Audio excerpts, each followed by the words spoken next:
To the people of India and to Indian Americans all across the United States, I want to wish you a happy Indian Independence Day. On August 15, 1947, men and women all over India rejoiced in the declaration of the independence of the country of India.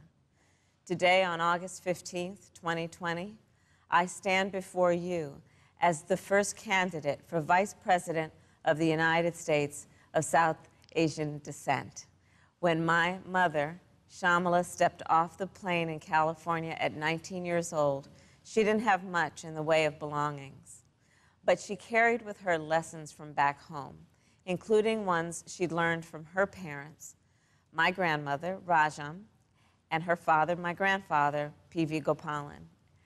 They taught her that when you see injustice in the world, you have an obligation to do something about it, which is what inspired my mother to march and shout on the streets of Oakland at the height of the Civil Rights Movement, a movement whose leaders, including Dr. Martin Luther King Jr., were themselves inspired by the nonviolent activism of Mahatma Gandhi.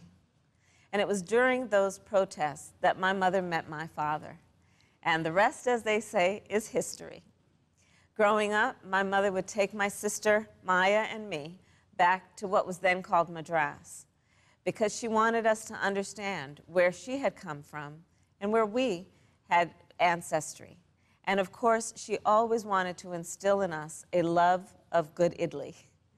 In Madras, I would go on long walks with my grandfather, who at that point was retired. And we'd take morning walks where I'd hold his hand and he would tell me about the heroes who were responsible for the birth of the world's biggest democracy.